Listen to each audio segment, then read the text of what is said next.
கடந்த 16ஆம் தேதி எங்களுக்கு ஒரு லெட்டர் ஒன்று கிடைச்சிருந்துச்சு. அதாவது அரசு சாதி ஒத்துழைப்பு சங்கத்தின்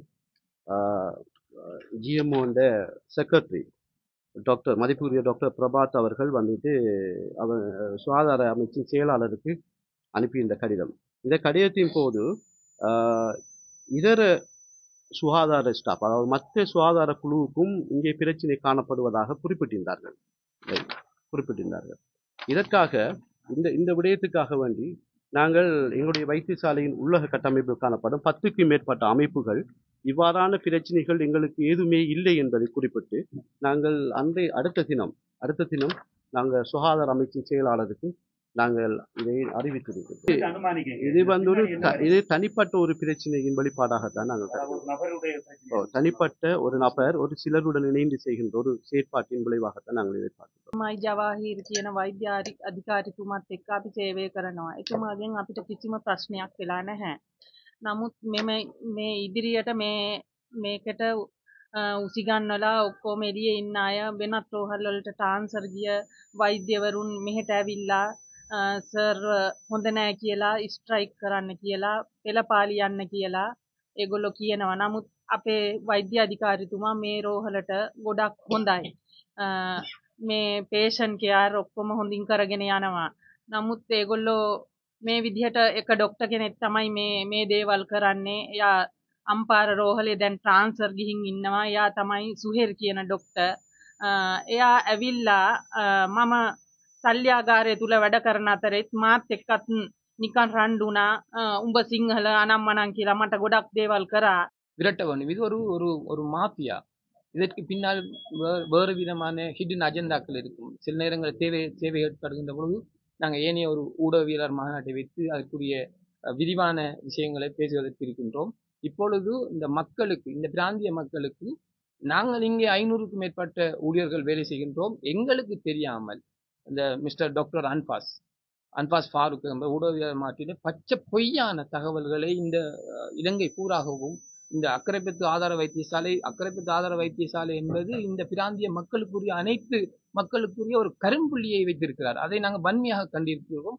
எங்களுடைய தொழிற்சங்கங்கள் அனைத்தும் இதற்கு எதிரான போராட்டங்களில் ஈடுபடுவதற்கு உண்மையில், அதாவது நேற்றைய தினம் எங்களுடைய அரச வைத்திய அதிகாரிகள் சங்கம் ஜிஎம்ஓ இந்த மதபொடியினால் வந்துக்கிட்டு நடத்தப்பட்ட ஊடகவியலாளர் சந்திப்பின் பிரகாரம் அவர்களால் வெளியிடப்பட்ட அறிக்கை தொடர்பாகத்தான் இன்றைய எங்களுடைய இந்த ஊடகவியலாளர் சந்திப்பு ஏற்பாடு செய்யப்பட்டுள்ளது. நேற்றைய தினம் மதிப்புக்குரிய டாக்டர் அன்பாஸ் ஃபாரூக் அவர்கள் அரச வைத்திய அதிகாரிகள் சங்கத்தின் ஊடகவியலாளர் பேச்சாளர் என்ற வகையில் அவருடைய அந்த ஊடகவியலாளர் முடிவுகளை அறிவித்திருந்தார். அந்த முடிவானது முற்றிலும் உண்மைக்கு புறம்பான ஒரு விடயம் என்பதை நாங்கள் இந்த இடத்தில் குறிப்பிடுகின்றோம். அந்த குறிப்பிட்ட விடயங்கள் அனைத்தும் முற்றிலும் உண்மைக்கு புறம்பான விடயங்கள் என்பதை நாங்கள் மிகவும் தெளிவாக தெரியப்படுத்துகின்றோம்.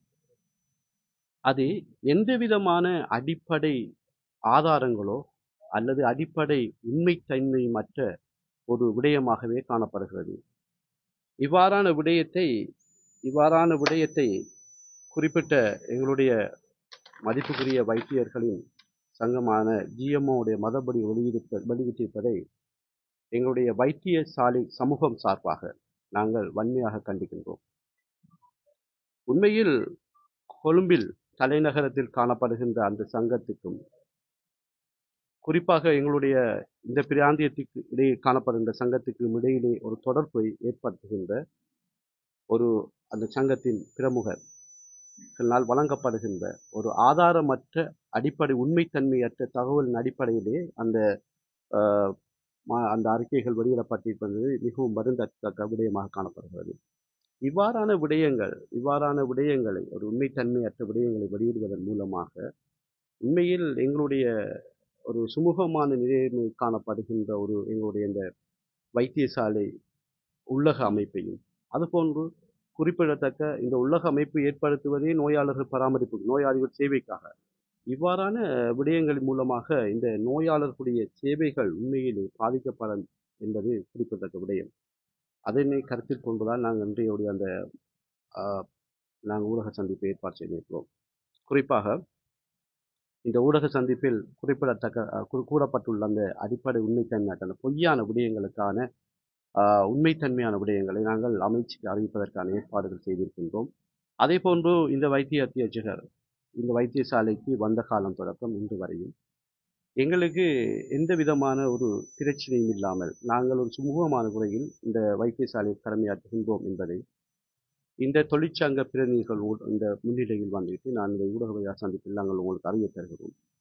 இந்த வைத்திய அத்தியட்சரின் வருகைக்கு பிறகு கூறப்பட்ட, அதாவது அந்த ஊடகவியலாளர்களுக்கு அறிக்கையில் கூறப்பட்ட ஒரு முக்கியமான விடயம், இந்த வைத்தியசாலையில் கடமை புரிவதற்கு ஒரு த்ரெட்னிங், அதாவது ஒரு ஆபத்தான ஒரு பயங்கரமான சூழ்நிலை காணப்படுவதாக அந்த அந்த அறிக்கையில் கூறப்பட்டுள்ளது. உண்மையாகவே அப்படியான ஒரு சூழல், அப்படியான ஒரு என்வாயன்மெண்டல் இங்கே இல்லை என்பதை நாங்கள் ஆணித்தரமாகவும் இந்த மாநாட்டின் இந்த ஊடக சந்திப்பு மூலமாக தெரியப்படுத்துகின்றோம். இவ்வாறான உண்மைத்தன்மையற்ற விடயங்களை, உண்மையிலே இந்த எந்த விதமான ஆதாரமும் இல்லாத விடயங்களை உண்மையில் ஒரு ஊடகவியலாளர் சந்திப்பில் வெளியிடுவது என்பது உண்மையிலே ஒரு மன வருத்தத்துக்குரிய விடயம் என்பதையும், அது மட்டுமல்லாமல் எங்களுடைய வைத்தியசாலை சுமூகமான நிலையில் காணப்படுகிறது. இங்கே ஸ்டாஃப் எல்லாரும் வந்துட்டு நாங்கள் சுமூகமாக வேலை செஞ்சு கொடுக்கிறோம். உள்ளக அபிவிருத்தி வேலைகள் கட்டமாகவும் ஒழுங்கமைப்பு முறையிலும் நடைபெற்று கொண்டிருக்கிறது. குறிப்பாக இங்கே பெருமதிமிக்க வைத்தியர்கள் அவருடைய அளப்பரிய சேவைகளை வழங்கி கொண்டிருக்கிறார்கள். அதே போன்று மற்ற சுகாதார குழுக்களும் எங்களுடைய பணிகளை, உண்மையில் சுகாதாரத்தை பொறுத்தவரையில் அது வந்துகிட்டு ஒரு தனியே ஒரு வைத்தியராகவோ அல்ல தனிய தாதியராகவோ அல்ல தனிய சுகாதார உதவியாளராகவே வழங்க முடியாது. உண்மையில் வைத்தியம் என்பது மல்டி டிசிப்ளினரி ஒர்க், அதாவது ஒழுங்கமைக்கப்பட்ட குழுக்களுக்கிடையான ஒரு ஒரு ஒரு கடமை உணர்வு. அதே போன்று இந்த குழுக்களுக்கிடையே காணப்படுகின்ற ஒருங்கிணைப்புகள் சரியாக காணப்பட்டால் மட்டும்தான் அதன் அவுட்கம்மாக பேஷண்ட் கேர் வெளியே வரும். ஆகவே ஒரு சிறப்பான பேஷண்ட் கேரை நாங்கள் வழங்கி கொண்டிருக்கிறோம். எங்களுக்குரிய சுமூகமான உறவுகள் காணப்படுகிறது. பொய்யான குற்றச்சாட்டுகள், பொய்யான தகவல்களை வழங்க வேண்டிய தேவையில்லை.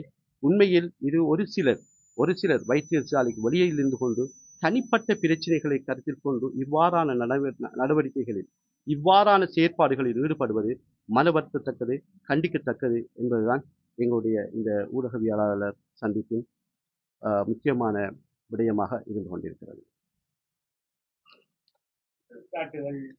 ஏற்றுக்கொள்ளப்பட்டது என்ன, அதுக்கான என்ன வகைகள் மறுப்புங்க நிச்சயமாக குற்றச்சாட்டுகள் என்ற அடிப்படையில் ஒரு கடந்த 16ஆம் தேதி எங்களுக்கு ஒரு லெட்டர் ஒன்று கிடைச்சிருந்துச்சு. அதாவது அரசு தாதி ஒத்துழைப்பு சங்கத்தின் ஜிஎம்ஓண்ட செக்ரட்டரி மதிப்புக்குரிய டாக்டர் பிரபாத் அவர்கள் வந்துட்டு சுகாதார அமைச்சின் செயலாளருக்கு அனுப்பியிருந்த கடிதம். இந்த கடிதத்தின் போது இதர சுகாதார ஸ்டாஃப், அதாவது மற்ற சுகாதார குழுவுக்கும் இங்கே பிரச்சனை காணப்படுவதாக குறிப்பிட்டிருந்தார்கள். இதற்காக இந்த விடயத்துக்காக வேண்டி நாங்கள் எங்களுடைய வைத்தியசாலையின் உள்ளக கட்டமைப்பில் காணப்படும் 10க்கும் மேற்பட்ட அமைப்புகள் இவ்வாறான பிரச்சனைகள் எங்களுக்கு ஏதுமே இல்லை என்பதை குறிப்பிட்டு நாங்கள் அடுத்த தினம் நாங்கள் சுகாதார அமைச்சின் செயலாளருக்கு நாங்கள் இதை அறிவித்திருந்தோம். இந்த கடிதத்தில் நாங்கள் இதே கடிதத்தை நாங்கள் அக்கரைப்பற்று ஆதார வைத்தியசாலையின் பிரான்ச் GMOA பிரான்ச் யூனியருக்கும் அனுப்பியிருக்கிறோம். இதில் வந்துட்டு நாங்கள் தெளிவாக குறிப்பிட்டிருக்கிறோம் இந்த பிரச்சனைகளுக்குரிய காரணங்களையும். எந்த ஒரு அரசு நிறுவனத்தில் காணப்படுகின்ற பிரச்சனையாக இருந்தாலும் அது வந்துட்டு ஒரு பொறிமுறை காணப்படும், மெக்கானிசம் ஒன்று இருக்கு. அந்த மெக்கானிசத்தின் அடிப்படையில் வந்துக்கிட்டு அமைச்சின் மூலமாக விசாரிக்கப்படுமானால் அதற்குரிய இந்த குற்றச்சாட்டுகளுக்குரிய உண்மையான தகவல்களை வழங்குவதற்கு எங்களுடைய வைத்திய அத்தியட்சர் உட்பட எங்கள் வைத்தியசாலை சமூகம் தயாராக இருக்கிறது. நாங்கள் ஏற்கனவே அமைச்சுக்கு இதனை அறிவிப்பது என்பது முடிவு கொண்டிருக்கின்றோம். இதுவரையில் உண்மையில் அக்கரைப்பற்று ஆதார வைத்தியசாலையில் காணப்படுகிற டாக்டர்கள் நாங்கள் கடுமையாக ரெஸ்பெக்ட் பண்ணுறோம். உண்மையாகவே தியாகத்தின் அடிப்படையில் வேலை செய்கின்ற வைத்தியர்கள் இங்கே காணப்படுகிறார்கள். எல்லோரும் இல்லை, ஒரு சிலர். ஆனால் அவர்களுடைய மதர் பாடி, அவர்கள் பிரான்ச் மோடி மூலமாக குறிப்பிட்ட வைத்திய அத்தியட்சருக்கு இவருடைய கலைக்கப்பட்டதாக நாங்கள் விசாரித்த வெளியிட்ட தகவல்களும் இல்லை. இது அதாவது ஆதாரபூர்வமான இந்த கம்ப்ளைண்ட் இல்லை. அது சம்பந்தமாக அரசியல் பின்னணி என்று கேட்கிறது. இது உங்களுக்கு அனுமானிக்க இது வந்து ஒரு பின்னாடி என்ன இது தனிப்பட்ட ஒரு பிரச்சனையின் வெளிப்பாடாகத்தான் நாங்கள் அதாவது கருதுகிறோம். ஒரு நபருடைய பிரச்சனை தனிப்பட்ட ஒரு நபர் ஒரு சிலருடன் இணைந்து செய்கின்ற ஒரு செயற்பாட்டின் விளைவாகத்தான் நாங்கள் எதிர்பார்க்கிறோம். நிச்சயமாக இதனை புது இன்வெஸ்ட் பண்ணதுக்கு பிறகு இந்த வைத்தியசாலையில ஏதாவது முன்னேற்றங்கள் ஏதாவது டெவலப்மெண்ட்கள் நடந்திருக்கா? உண்மையில் குறிப்பிட போனால் நிறைய உள்ளக அபிவிருத்தி வேலைகள் நடைபெற்றுக் கொண்டிருக்கிறது. உதாரணமாக எங்களுடைய வைத்தியசாலையின் பின்பக்கம் காணப்பட்டிருந்த அந்த நான் நினைக்கின்ற 2007ஆம் ஆண்டிலிருந்து அந்த பிராந்தியத்தில் நான் தொட்டு கட்டுப்பாட்டு பிரிவில் வேலை செய்யும் காலத்திலிருந்து அந்த பிராந்தியத்தில் அது பின்புறம் இருக்க மக்கள் எப்போவுமே ஒரு கம்ப்ளைண்ட் பண்ணி கொண்டிருப்பாங்க இந்த சுவரை பற்றி. அந்த சுவர் புனரமைக்கப்படவில்லை, புதிதாக அமைக்கப்பட்டு ஒரு நீங்கள் பார்த்தால் மிக உயரமான முறையில் ஒரு அந்த அது அமைக்கப்பட்டுள்ளது. அது அது நீங்கள் அந்த உரிய முறையில் ஃபினான்சியல் ஆஃபீஸர் கேட்டிருந்தார். அதே போன்று எங்களுடைய டயாலிசிஸ் யூனிட் வந்துட்டு 12 கட்டில்களை கொண்ட புதிய டயாலிசிஸ் யூனிட் ஒன்று நிர்மாணத்திற்கான ஆரம்ப பணிகள் தொடங்கப்பட்டிருக்கிறது. ஆக்சிஜன் பிளான்ட் புனரமைப்பு செய்யப்பட்டுள்ளது. அதே போன்று புதிதாக அமைக்கப்பட்டுள்ள எங்களுடைய ஆய்வுகூட பகுதிகள் அமைக்கப்பட்டுள்ளது. ஐசியூக்குரிய புது அதாவது உபகரணங்கள் கொள்வனவுடன் புதிதாக புனர்நிர்மாணங்கள் செய்யக்கூடிய வேலைகள் தற்போது ஆரம்பிக்கப்பட்டுள்ளது. இது தவிர இந்த மக்களுக்கான மக்கள் இந்த உண்மையில் மக்களுக்குரிய சேவை எங்களுக்கு மக்கள் திருப்திகரமாக உள்ளார்கள் என்ற அறிக்கைகள் எங்களிடம் இருக்கின்றது. மக்கள் திருப்திகரமாக உள்ள அறிக்கைகளை நாங்கள் உண்மையாக சேகரித்து வைக்கின்றோம். மக்கள் அதாவது எங்களுடைய ஆதார வைத்தியசாலை அக்கறை பற்றி கொண்டு மட்டுப்படுத்தப்பட்ட வளங்கள், அதாவது இந்த வைத்தியசாலைக்குரிய வளங்களை வைத்து நாங்கள் அதி உச்ச சேவை வழங்கி கொண்டிருக்கிறோம். சுகாதாரத்தினூடாக நாங்கள் அதிகூடிய சேவைகளை வழங்கி கொண்டிருக்கிறோம். அக்கறைப்பட்டு வளங்களை அதிகரிப்பதன் மூலமாகத்தான் நாங்கள் வழங்குகின்ற சேவை இன்னும் கூட்டலாம். ஆனால் நாங்கள் அதிகூடிய வளங்களை இது எங்களுடைய பேஷண்ட்ஸ் ரிப்போர்ட், அதாவது சாட்டிஸ்ஃபேக்ஷன் ரிப்போர்ட் எங்கள்கிட்ட இருக்கு. நாங்கள் அதையும் ஓபிடி வளமை போல ஓபிடியுடைய நோயாளர்கள் எண்ணிக்கை தற்போது அதிகரிப்பு. அண்மையில் வெளியிடப்பட்ட அந்த ஸ்டெட்டிக்ஸின் படி தற்போது ஓபிடியினுடைய பேஷண்ட் தின வருகை அதிகரித்து காணப்படுகிறது. ஸ்டெட்டிக்ஸ் எல்லாம் எங்கள்கிட்ட இருக்கு.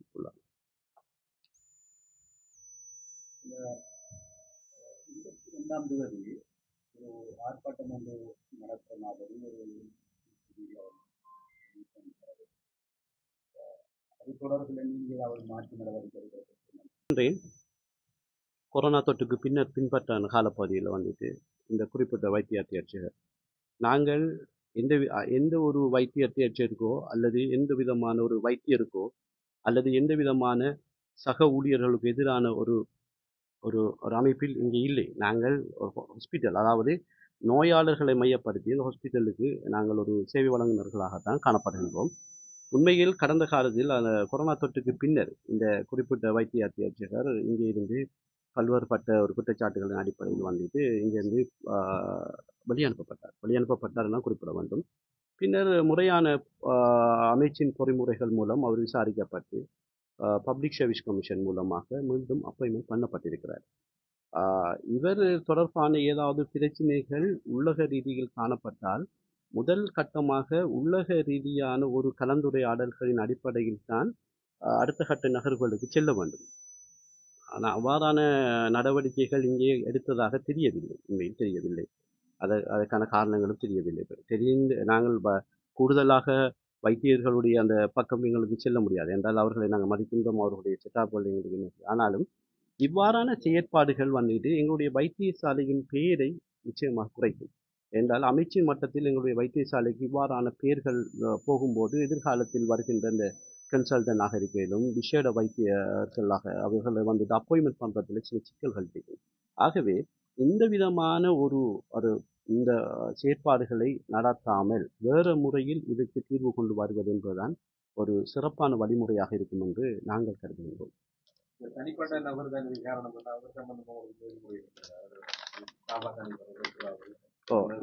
இது தொடர்பாக நாங்கள் வைத்திய அத்தியட்சகரிடம் கலந்துரையாடி இருக்கின்றோம். அவர் நாளைக்கு எங்களுக்கு ஒரு முடிவுன்னு சொல்றேன் டீச்சர், நாளைக்கு எங்களுக்கு ஒரு தெளிவான முடிவுன்னு சொல்றேன்னு சொல்லிட்டார்.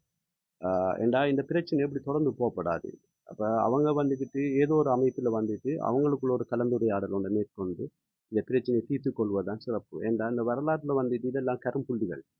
இது ஒரு ஒரு ஒரு ஒரு ஒரு ஒரு சில ப்ரொட்டஸ்டிங் மூலமாக இதை இந்த இந்த இது செய்வதெல்லாம் ஒரு சிறப்பான முறைகள் அல்ல, பிரச்சனை தீர்க்க முறைகள் அல்ல. இதை தொடர்ந்து ஃபாலோ பண்ணுவாங்க மற்ற இடங்கள்லையும் மற்ற கண்டிஷன்லையும் ஃபாலோ பண்ணக்குள்ள வந்து இது ஒரு கருப்பு புள்ளியாக மாறும். கலந்துரையாடல்கள் மூலமாக இதனை செய்வது என்பதுதான் ஒரு சிறந்த வழியாக அமையும். இங்கே இருக்கிற தனிநபர் ஒரு ஆள் என்று சொல்றீங்களா? முந்தைய மண்ணுக்கு இதேயால் தானே அந்த விமர்சனத்துக்கு எதிராக நடவடிக்கை எம்எஸ்சியின் கருத்தின்படி தொடர்ச்சியாக வரான ப்ரெஷர் இருந்து ஒன்றான் இருக்கிறது ஒரே நபர். அவர் இப்ப இந்த அது நாங்கள் அந்த குறிப்பாக அவருடைய ஊடகவியாளர் அந்த மாநாட்டை தெரிவித்த அந்த கருத்தின்படி ஒரு தந்தையை வார்டுக்கு அட்மிட் பண்ண எடுத்து வந்தது. அதில் வந்து அந்த சாராம்சத்தை நாங்கள் நேற்று விசாரித்த போது இல்லை ஹாஸ்பிட்டல் அட்மிட் பண்ண வந்ததான் அந்த நேற்று அந்த டாக்டர் அன்பாஸ் ஃபாரூக் சொல்றது. அதன்படி பார்க்கக்குள்ள நாங்கள் நேற்று விசாரித்த அடிப்படையில் இந்த விஷயம் தொடர்பாக கிட்டத்தட்ட 6-7 நிமிடங்களுக்குள்ள அவருக்குரிய பிஎஸ்டி போடப்பட்டு அவருக்குரிய சிகிச்சைகள் தொடங்கப்பட்டது. அது இது வந்துக்கிட்டு அத்தனை அடிப்படை ஆதாரம் இல்லாத குற்றச்சாட்டுன்னு சொல்றதான். இப்போ இது நிச்சயமாக அமைச்சு வந்துட்டு கேட்கும், இது சம்பந்தமாக கேட்கக்குள்ள ஆதாரங்களை காட்ட வேண்டிய ஒரு சூழ்நிலை வந்து உருவாகும். ஆனால் அது சம்பந்தமாக குறிப்பிட்ட அந்த இது சம்பந்தமாக ஒரு இன்கொயரி ஒன்று எம்எஸ்ஆல போடப்பட்டு அந்த இன்கொயரி நடந்து கொண்டிருக்கு. நடந்து அது முடிவு செய்யப்பட்டிருக்கேன் நான் நினைக்கிறேன்.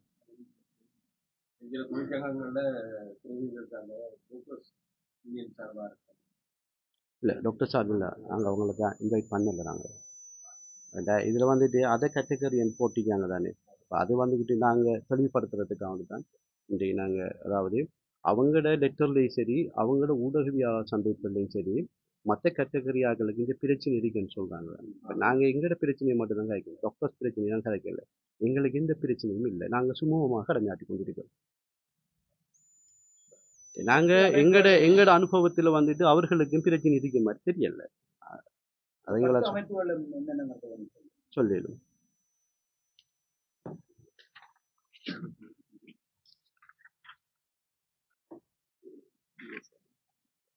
பிஎஸ்எம் பராமெடிக்கல் சார்பாக இருக்கின்றோம். அதே மாதிரி ஜிஎன்ஓஏ அரசு சாதிய உத்தியோகத்தர்கள் சங்கம், அதாவது எஸ்எல்ஐஹெச்யூ அதாவது ஹெல்த் அசிஸ்டன்ட் அவங்க சுகாதார உதவியாளர்களுடைய யூனியன். அதே மாதிரி ஹெச்எஸ்ஐயோட வந்துட்டு இது ஒன்று யூனியன் இன்டர்னல் யூனியன் உண்டு. அதே மாதிரி நர்சிங் ஆஃபீஸர் இன்டர்னல் யூனியன் உண்டு. அடுத்தது டிரைவர்ஸ் சம்பந்தமான யூனியன் உண்டு. அடுத்தது அகில இலங்கை ஜேவிபியிட இது சுகாதார உதவியாளர்கள், அதாவது இங்கே வந்துட்டு எந்த யூனியன்கள் ப்ரொமினண்டாக இருக்கோ அந்த யூனியன்களோட பிரதிநிதிகள் எல்லாரும் நாங்கள் கலந்துருக்கோம். මම ශ්‍රී ලංකා නිදහස් සෞඛ්‍ය සේවා සංගමයේ මාධ්‍ය ප්‍රකාශක නිරෝෂා. මට කියන්න තියෙන්නේ මම අක්කරපත්තු මූලික රෝහලේ දැනට සේවය කරනවා අවුරුදු 12ක පමණ කාලයක්. එදා සිටන් මේ වන තෙක් එම්.අයි. ජවාහීර් කියන වෛද්‍ය අධිකාරිතුමත් එක්ක අපි සේවය කරනවා. එතුමාගෙන් අපිට කිසිම ප්‍රශ්නයක් වෙලා නැහැ. නමුත් මේ ඉදිරියට මේකට උසිගන්නලා ඔක්කොම එළියේ ඉන්න අය වෙනත් රෝහල් වලට ට්‍රාන්ස්ෆර් ගිය වෛද්‍යවරුන් මෙහෙට ඇවිල්ලා සර් හොඳ නැහැ කියලා ස්ට්‍රයික් කරන්න කියලා පෙළපාලි යන්න කියලා ඒගොල්ලෝ කියනවා. නමුත් අපේ වෛද්‍ය අධිකාරිතුමා මේ රෝහලට ගොඩක් හොඳයි. මේ පේෂන්ට් කෙයාර් ඔක්කොම හොඳින් කරගෙන යනවා. නමුත් ඒගොල්ලෝ මේ විදිහට එක ડોක්ටර් කෙනෙක් තමයි මේ දේවල් කරන්නේ. එයා අම්පාර රෝහලේ දැන් ට්‍රාන්ස්ෆර් ගිහින් ඉන්නවා. එයා තමයි සුහෙර් කියන ડોක්ටර්. එයා ඇවිල්ලා මම සල්්‍යාගාරය තුල වැඩ කරන අතරෙත් මාත් එක්කත් නිකන් රණ්ඩුණා. උඹ සිංහල අනම්මනම් කියලා මට ගොඩක් දේවල් කරා. ඊට පස්සේ මාව එළියට දැම්මා. ඒ දැම්මට පස්සේ මං ආවා. ඇවිල්ලා මේ එම්.අයි. ජවාහීර් වෛද්‍ය අධිකාරිතුමා ඊට පස්සේ මාව ආවට පස්සේ මේ වෙනත් තැන්වලට අපිව අවුරුද්දෙන් හෝ මාසෙන් 6න් 6ට මාරු කරනවා. ඊට පස්සේ එතුමා මාව දැන් රසායනාගාරයට දාලා තියෙනවා. ඉතින් ඒ විදිහට එයාගේ සුහෙල් ડોක්ටර්ගේ කකුලේ ලේ වගේක් ගෑවුනා කියලා තමා මට තර්ජනය කරලා මේ ලේ හොදපන් කියලා එදා බැන්නා. ඉතින් මට එයාගේ කකුලේ තියෙන ලේ හොදන්න යන්න ඕනේ නැහැ. මොකද මං වැඩට ආවේ පේෂන්ට්ලගේ වැඩ කරන්න. මං ඒ දේවල් කරන්න ඕනේ නැහැ. මම ඕන කෙනෙකුට උදව් කරනවා. නමුත් මේ වෛද්‍ය අධිකාරිතුමා අපේ මේ රෝහලට hina මුසු මුහුණින් උදේට එනවා යනවා. අපිත් ඒ විදිහට මෙතුමාට ගරු කරනවා. අපිට පියෙක් වගේ සලකනවා. අපිට ඕන දෙයක් ගිහින් එතුමා එක කතා කරන්න පුළුවන්. එතුමා වීදුරු කාමරයකට වෙලා වාඩි වෙලා තනියෙන් සැප ගන්න ඇවිල්ලා නෑ මෙහෙ. මොකද හොඳට අපේ පේෂන්ට්ලා බලනවා. අපේ ඉදිරියට ගෙනියන වැඩ කටයුතු සියල්ලම කරගෙන යනවා. අපේ ස්ටාෆ් ඔක්කොටම ක්ලීනින් සර්විස් එකේ අය ඉඳන් ඉහළට යනකම් එතුමා ගරු සැලකිලි දක්වනවා. ඒ නිසා එතුමාට කවුරුත් මේ විදිහට තර්ජනය කරන්න එපා කියලා තමයි අපිට කියන්න තියෙන්නේ. ඒකට විරුද්ධව අපිත් කරනවා. එහෙම වුණොත් අපිත් කරනවා. මොකද මම බය නැහැ. මමත් ඉදිරියට යනවා එතුමලත් එක්ක. මොකද මේ දේවල් කරා කියලා මට අද පාරේ බහැලා යන්නත් බැරි වෙන තත්ත්වයක් උදා වෙයි. නමුත් මම බය නැහැ. බය නැතුව තමයි කතා කරන්නේ. එහෙම කරන්න එපා. මෙතුමා මෙතෙන්ට ආවේ විභාග පාස් කරලා, එතුමා අමාත්‍යංශයෙන් පත් කරලා, එතුමාට මේ දේවල් කරන්න එපා. හොඳ වෛද්‍ය අධිකාරිතුමෙක්. ඒ නිසා අපි හැමෝටම හොඳට සලකනවා. හැම ස්ටාෆ් කෙනෙකුටම ගිහිල්ලා එතුමා එක්ක සුවඳව කතා කරන්න පුළුවන්. ඒ නිසා මේ දේවල් කරන්න එපා කියලා තමයි මින් ඉදිරියට අපිට කියන්න තියෙන්නේ. අක්කරපත්තු හැමෝම මේ එළියේ ඉන්න මිනිසුන් පවා එතුමාට ගරු කරනවා.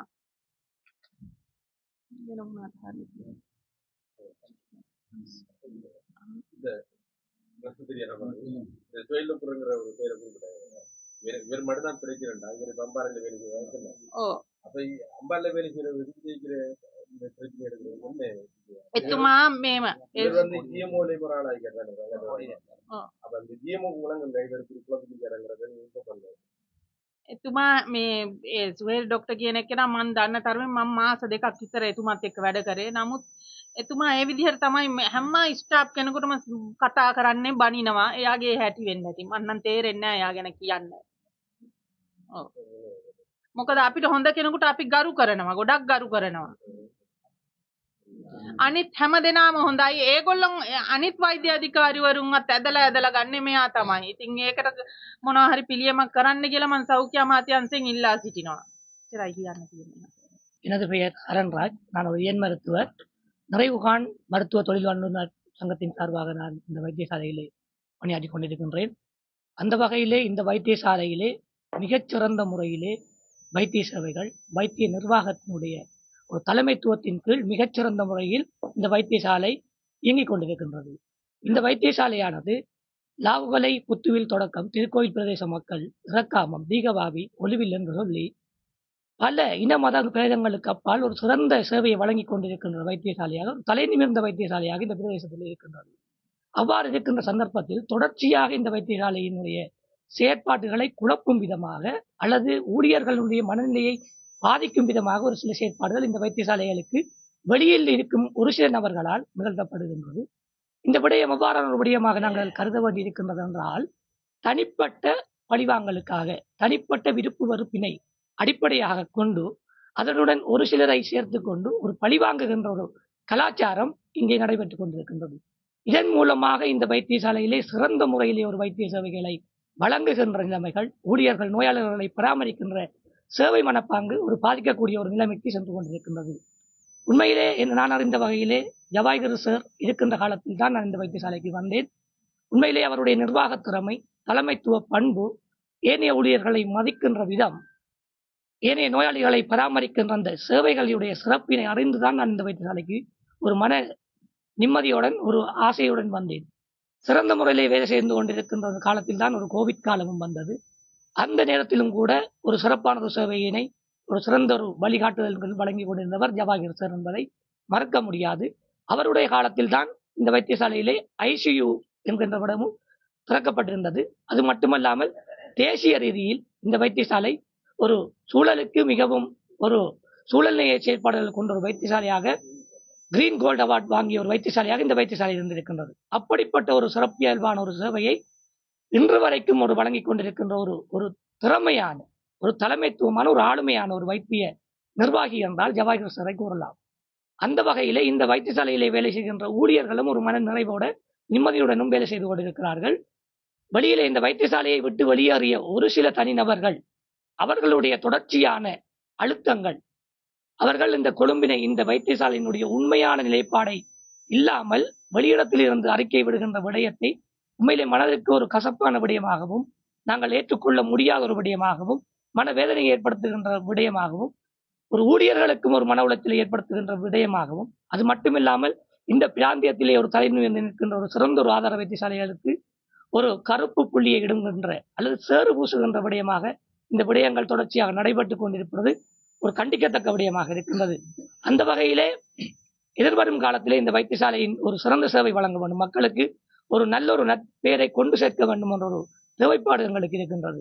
நாங்கள் ஊழியர்கள் என்ற வகையிலே இந்த வைத்தியசாலையில் வேலை செய்கின்ற கோவிட் காலத்திலும் சரி இப்பவும் சரி வைத்தியர்கள் சிறந்த முறையில் அர்ப்பணிப்பான ஒரு சேவையை வழங்கிக் கொண்டிருக்கிறார்கள். இந்த வைத்தியசாலையிலே வழங்கப்படுகின்ற சேவைகள் தரம் மிக்கவை. அதுவும் நோயாளர்களுக்கு மிகவும் நேயமான விதத்திலே எல்லா ஊழியர்களும் வேலை செய்து கொண்டிருக்கிறார்கள். குறிப்பாக வைத்தியர்கள் தன்னலமற்று ஒரு அர்ப்பணிப்பான சிறந்த அனுபவம் வாய்ந்த வைத்தியர்கள் இந்த வைத்தியசாலையிலே நோயாளர்களுக்கு சிகிச்சை வழங்கிக் கொண்டிருக்கின்றார்கள். இப்படி ஒரு சில தனிநபர்கள் இந்த வைத்தியசாலைக்கு வெளியே சென்று இந்த வைத்தியசாலையினுடைய செயற்பாடுகளை குழப்புகின்ற விதம், இவ்வாறு குழப்பிக்கொண்டே இருந்தால் இந்த வைத்தியசாலையில் ஒரு சிறந்த சேவையை வழங்க முடியாத ஒரு சூழ்நிலை உருவாகலாம். எனவே இதற்கு ஒரு முற்றுப்புள்ளி காணப்படல் வேண்டும். இங்கே வேலை செய்கின்ற ஏனைய வைத்தியர்கள் ஏனைய ஊழியர்களுடன் மிகவும் நட்புறவு ரீதியில் ஒரு குடும்பமாக இந்த மல்டி டிசிப்ளினரி டீம் அப்ரோச் என்று சொல்லப்படுகின்ற அந்த விதத்திலே பழகிக் கொண்டிருக்கின்றார்கள்.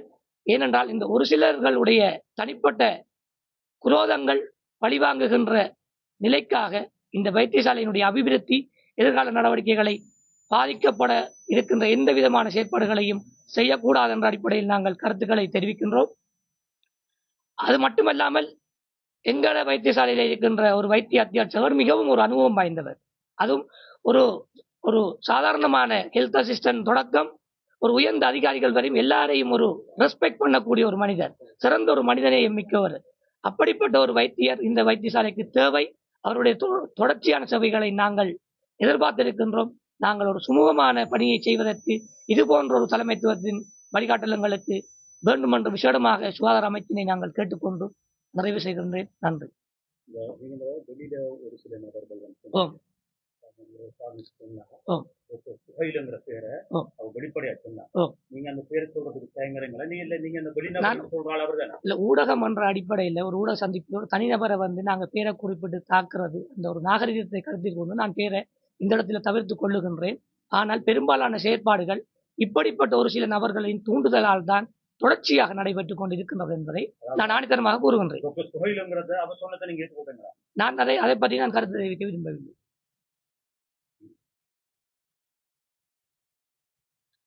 வேற ஏதாவது கேள்விகள்?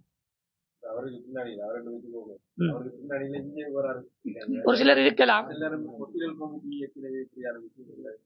பெரும்பாலானவர்கள் அப்படி இல்லை. ஓரிருவர் அப்படி அதன் பின்னால் செயற்படலாம் என்பதை உறுதியாக கூற முடியும்.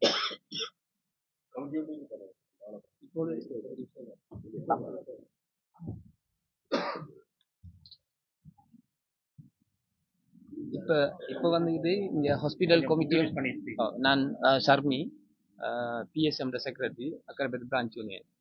இப்பொழுது வந்துட்டு இந்த ஹாஸ்பிட்டல் கமிட்டி என்ற ஒன்றும் இல்லை, சரியா? அடுத்தது இங்க இந்த நேற்று நடைபெற்ற இந்த ஜிஎம்மோட ஊடகவியலர் மாநாட்டில் மிச்சம் பொய்யான தகவல்களை செஞ்சு இந்த ஹாஸ்பிட்டலில் ஸ்மூத் ஃபங்க்ஷனை இல்லாமக்கிறதுக்கான நடவடிக்கைகளை மேற்கொள்றாங்க. 22ஆம் தேதி ஒரு பிக்கெட்டிங் செய்கிறதாக அவங்க அறிவிச்சிருக்காங்க, பிரான்ச் யூனியன் செய்கிறேன்னு சொல்லி. ஆனாலும் பிரான்ச் யூனியன் நான் எங்களுக்கு கேள்விப்பட்ட வகையில் பிரான்ச் யூனியன் இல்லாமல் அவங்க வெளியில இருந்து ஆக்களை கொண்டாந்து செய்கிறதாக. ஆனால் நாங்கள் செய்கிற இந்த ஏனைய இந்த சங்கங்கள் அனைத்தும் இணைந்து அதற்கு எதிரான போராட்டத்திலே நாங்கள் ஈடுபடுவோம். இவ்வாறான இந்த கல்ச்சரை இந்த ஹாஸ்பிட்டலில் இருந்து விரட்ட வேண்டும். இது ஒரு மாஃபியா. இதற்கு பின்னால் வேறு விதமான ஹிடன் அஜெண்டாக்கள் இருக்கும். சில நேரங்கள் தேவை ஏற்படுகின்ற பொழுது நாங்கள் ஏனைய ஒரு ஊடகவியலர் மாநாட்டை வைத்து அதற்குரிய விரிவான விஷயங்களை பேசுவதற்கு இருக்கின்றோம். இப்பொழுது இந்த மக்களுக்கு, இந்த பிராந்திய மக்களுக்கு, நாங்கள் இங்கே 500க்கும் மேற்பட்ட ஊழியர்கள் வேலை செய்கின்றோம். எங்களுக்கு தெரியாமல் இந்த மிஸ்டர் டாக்டர் அன்பாஸ் ஃபாரூக் என்ற ஊடகவியலர் மாற்றின பச்சை பொய்யான தகவல்களை இந்த இலங்கை பூராகவும் இந்த அக்கரைப்பத்து ஆதார வைத்தியசாலை என்பது இந்த பிராந்திய மக்களுக்குரிய அனைத்து மக்களுக்குரிய ஒரு கரும்புள்ளியை வைத்திருக்கிறார். அதை நாங்கள் வன்மையாக கண்டிருக்கிறோம். எங்களுடைய தொழிற்சங்கங்கள் அனைத்தும் இதற்கு எதிரான போராட்டங்கள் ஈடுவதற்கு நாங்கள் தீர்மானித்திருக்கின்றோம். இல்ல, அவர் வந்துட்டு ஜிஎமோட தமிழ் மீடியா ஸ்போக்ஸ்மேன். அவருக்கு வழங்கப்பட்ட இங்கிருந்து ஒரு சிலரால் வழங்கப்பட்ட விஷயங்களை மீடியாவில் கதைக்கின்ற பொழுது இங்கே இருக்கின்ற ஏனைய வைத்தியர்களிடம் ஏனைய சக ஊழியர்களிடம் கேட்டிருக்கணும். அது மட்டுமல்லாமல் மிகவும் ஒரு பெரிய ஒரு யூனியனா இருக்கின்ற ஜிஎம்ஓ அந்த கடிதத்திலே அதை எங்களுக்கும் பிரச்சனை இருக்குன்னு சொல்லி மென்ஷன் பண்ணி இதே ஒரு மினிஸ்ட்ரிக்கு இந்த கடிதத்தை போட்டிருக்காங்க. இது ஒரு உண்மையிலே ஒரு எவ்வாறு சொல்லுவது என்று முழங்கவில்லை, ஒரு மோசமான ஒரு வேலையா தான் நாங்கள் கருதுகிறோம். அவர் கோஆர்டினேட்டர் என்ற வகையில இங்க இருக்கின்ற, நான் பேர் சொல்ல விரும்பவில்லை, எங்களோட உடவியலாளர் மாநாட்டிலே ஒரு சிலருடைய தனிப்பட்ட பேர்களை நாங்கள் செய்திருக்கோம். உங்களுக்கு அந்த நிரோசா சொல்லியிருப்பா, உங்களுக்கு அந்த அது நீங்க லைவாரம் எடுத்துக்கொள்ளுங்கள், அது பிரச்சனை இல்லை. அவ்வாறான ஒரு சிலருடைய காழ்ப்புணர்ச்சியும் அவர்களுடைய தனிப்பட்ட விஷயங்களுக்காக இந்த தொடர்ச்சியாக நாங்கள் மிக நீண்ட காலமாக இந்த வைத்தியசாலையில அபிவிருத்திக்கு நாங்கள் எல்லா சங்கங்களும் செஞ்சிருக்கின்றோம். அப்ப இது தொடர்ச்சியாக இந்த பிரச்சனைகளை தொடர்ச்சியாக நடைபெற்றுக் கொண்டிருக்கு. இந்த பிரச்சனைக்கு ஒரு முடிவு காட்டணும். ஒன்று இந்த பிரச்சனையை இல்லாதாகணும், இல்லாட்டி ஹாஸ்பிட்டலை மூடணும். அப்படியான ஒரு ஒரு நிலைமை தான் இங்க இருக்கின்றது. இதுவரைக்கும்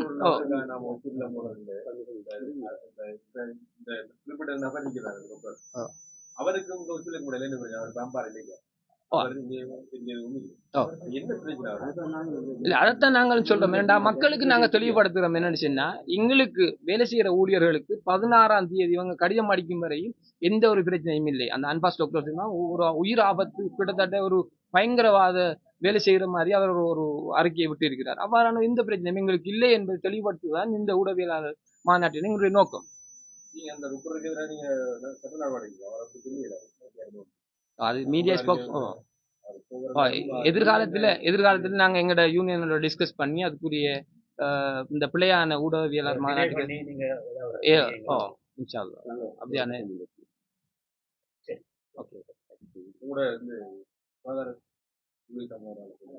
இல்ல அவ கழிச்சிட்டேன், நிரோஷா கழிச்சேன்.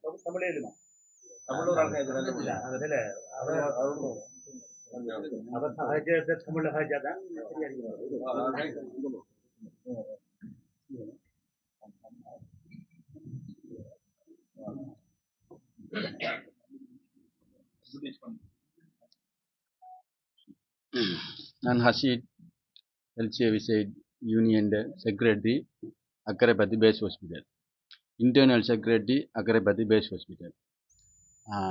என்னன்னு சொன்னால், மேற்படி சுகாதார வைத்திய அதிகாரிகள் சங்கத்தினால் எங்களோட அமாத்தியான்சைக்கு கொடுக்கப்பட்ட ரிப்போர்ட்டின் அடிப்படையில் எங்களுக்கும் அதில் பங்குண்டு என்ற அடிப்படையில் நான் படுத்த பேச வந்திருக்கேன். என்னன்னு சொன்னால், சுகாதார உதவியாளர்கள்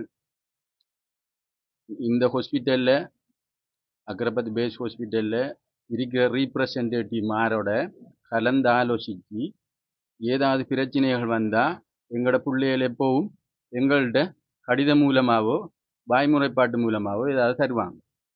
இந்த காலகட்டத்தில் ஜவாயிசர் வந்தது பிறகு உள்ள காலகட்டத்தில் அப்படி எந்த முறைப்பாடுகளும் எங்களுக்கு வந்து சேரலை. நாங்கள் எங்களோட பிள்ளைகளோட அந்யோன்யமாகவும் நாங்கள் மட்டும் இல்லை, ஹாஸ்பிட்டல் நிர்வாகம் மற்ற ஸ்டாஃப்ஸ் எல்லாரும் அந்யோன்யமாக வாழக்கூடிய சேவை செய்யக்கூடிய இந்த ஹாஸ்பிட்டலில் இப்படியான பிழையான ஒரு தரவுகளை எடுத்துக்கொண்டு நாங்கள் அவங்களுக்கிட்ட ஒரு ட்ரேட் யூனியன் இன்னும் ஒரு ட்ரேட் யூனியனுக்கு கீழே வேலை செய்கிறது விரும்ப மாட்டாது. இப்போ நாங்கள் எங்களுக்குள்ள பிரச்சனைகளை எங்களூடாக எங்களோட ட்ரேட் யூனியன் ஊடாக மத யூனியன் ஊடாக நாங்கள் எங்களோட பிரச்சனைகளை நாங்கள் தீர்த்துக்கொள்ளும். எங்களுக்குரிய பிரச்சனைகளை எங்களோட பிள்ளைகளுக்குரிய பிரச்சனை ஏதாவது வந்தால். ஆகவே இவங்களுக்கிட்ட நாங்கள் போய் முறைப்படவும் இல்லை, இவங்கள்ட்ட எங்களோட பிள்ளைகள் யாரும் முறைப்பாட்டு எடுத்து போகவும் இல்லை. அந்த வழியில் நாங்கள் அந்த உங்களோட வைத்திய சங்க ஜிஎம்ஓஏ அவங்க வெளியிட்ட அந்த அறிக்கையின் படி முற்றாக நாங்கள் கண்டிப்பாக அதை மறுக்கோம். ஆகவே இப்படி ஒரு விடயங்கள் இங்கே ஒன்று நடந்து முடிஞ்சதா நாங்கண்டா காணவும் இல்லை, அப்படி ஒன்றும் இல்லை. ஆகவே சுமூகமாகவும் இப்போதான் அந்த ஒவ்வொரு யூனிட்டுகளையும் எங்களோட பிள்ளைகள் ஸ்ட்ரெஸ் இல்லாமல் சுதந்திரமாக மூச்சு காற்றை சுவாசித்து கொண்டு இங்கே இருக்கிற முழுக்க எம்மோட இந்த பிராந்தியத்தில் உள்ள நோயாளிகள் அனைவருக்கும் முழுக்க அர்ப்பணிப்புடன் எடுக்கிற சம்பளத்துக்கு மேலால் அர்ப்பணிப்புடன் உண்மையாகவே சேவைகளை செஞ்சு கொண்டிருக்காங்கன்றதை நாங்கள் விடத்தை சுட்டி காட்ட விரும்புகிறோம். ஆகவே இவங்கள் எடுத்துக்கொண்டு திரிகிற இந்த பிழையான தரவுகள், பிழையான விடயங்கள் அனைத்தும் வந்துக்கிட்டு உண்மைக்கு புறம்பானது என்றதை நான் விடத்தை பதிவு செஞ்சு கொள்கிறேன். இதுக்கு எதிராக நாங்கள் எப்பவும் இறங்கி போராடக்கூடிய வாய்ப்பில் நாங்கள் இருக்கோம். இப்போ தனிப்பட்ட முறை எங்களோட யூனியனை பொறுத்த அளவில் ஒரு பிரச்சனையும் இல்லை. இப்போ அடுத்த யூனியன்களில் பிரச்சனை எங்களுக்கு தெரியாது. ஆனால் நியாயமான முறையில் ஏது இருக்குமா இருந்தால் நாங்கள் நீதியான முறையை கையில் எடுத்துக்கொண்டு அகிம்சையான முறையில் போராட்டத்தை முன்னெடுத்து இதுக்கு ஒரு முடிவு கட்டுறதுக்காக நாங்கள் அமர்த்தியான் செய்ய வேண்டும்.